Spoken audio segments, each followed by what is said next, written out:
Бул мыйзам 2015-жылы кабыл алынып, 2019-жылдын 7-февралында күчүнө кирмек. Бирок 6-февраль күнү Жогорку Кеңештин депутаттары бул мыйзамдын ишке кирүү мөөнөтүн 2020-жылдын 1-январына жылдырды.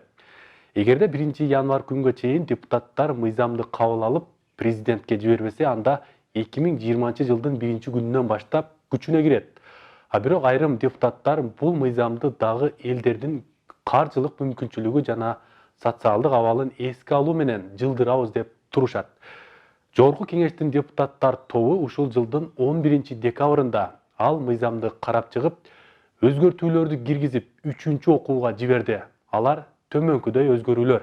Башка мамлекеттерде катталган автоунаалардын ээлери жана айдоочулар үчүн 2020-жылдын 1-январынан тартып, жүктөрдү жана жүргүнчүлөрдү ташуучулар үчүн 2020-жылдын 1-январынан тартып, юридикалык жактардын менчигинде болгон авто транспорт каражаттар үчүн 2020-жылдын 1-январынан тартып, мамлекеттик органдардын жана жергиликтүү өз алдынча башкаруу органдарынын авто транспорт каражаттары үчүн 2020-жылдын 1-мартынан тартып, ал эми Кыргызстанда катталган авто транспорт каражаттарынын ээлери жана айдоочулар үчүн 2021-жылдын 1-январынан тартып милдеттүү камсыздандырууга өтүшөт.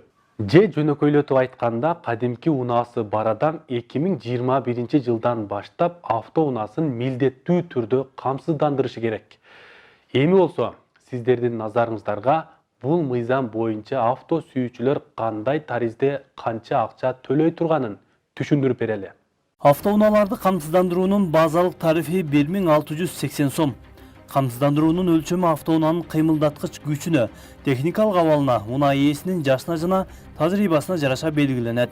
Кыймылдаткыч күчү 1-3 өлчөмүндөгү автоунаалар 1680 сомдон 2352 сомго чейин, 2-5 өлчөмүндө эң төмөнкү баа 2016 сом, эң жогоркусу 2822 сом болот. 4-7 өлчөмүндөгү автоунааларга төмөнкү баа 2436 сом, эң жогоркусу 3410 сом.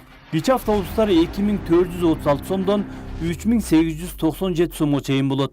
Автобустар 2772 сомдон башталып 4435 сомго чейин жетет. Жүк ташуучу автоунааларга эң төмөнкү баа 2688 сом, ал эми жогорку баа 5376 сомго чейин жетмекчи. Камсыздандыруу өлчөмү төмөндөгүдөй эсептелет. К1 автоунаанын тибине жана техникалык абалына жараша 1-ден 2-ге чейин болот. К2 унаа ээсинин жашына жана тажрыйбасына карата 1-ден 1/4-кө чейин эсептелет.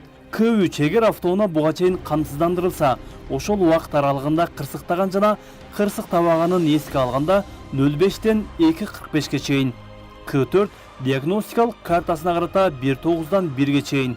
К5 автоунааларды милдеттүү камсыздандыруу Кыргызстанда жаңыдан башталып жатканына байланыштуу К5-тин көрсөткүчү 1-ге барабар болот.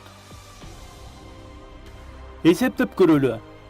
Автоунаанын кыймылдаткыч күчү 1,3, жашы 35-теги 5 жылдык тажрыйбасы бар жарандын камсыздандыруу өлчөмү төмөндөгүдөй болот. Базалык тарифти 1-ге көбөйтөбүз. Жеңил автоунаанын коэффициенти 1-ге барабар. Ал эми К2 35 жаштагы 5 жылдык тажрыйбасы бар адамга 1 деп эсептелет. К3 мурда кырсыкка кабылбаса 1-ге барабар болот.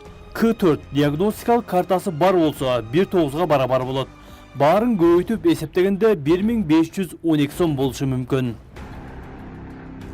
Эми камсыздандырган компания төлөп берчү зыяндын өлчөмүн эсептейли. Камсыздандыруу уюму келтирилген зыянды автокырсыктан жабыркаган 3-чү тарапка төлөп берет. Эгер автокырсыктан жабыркаган жаран 1-чи топтогу майыпты калса, 200 000 сом төлөнөт. 2-чи топтогуларга 150 000 сом, 3-чү топко 100 000 сом өлчөмүндө зыян чегирилет. Жаш балдар жабыркаган учурда 100 000 сом төлөнмөкчү. Эгер автокырсык өлүм менен коштолсо, камсыздандыруу уюму 300 000 сом берет. Маалымат жакса, лайк басып, бөлүшүп коюңуз.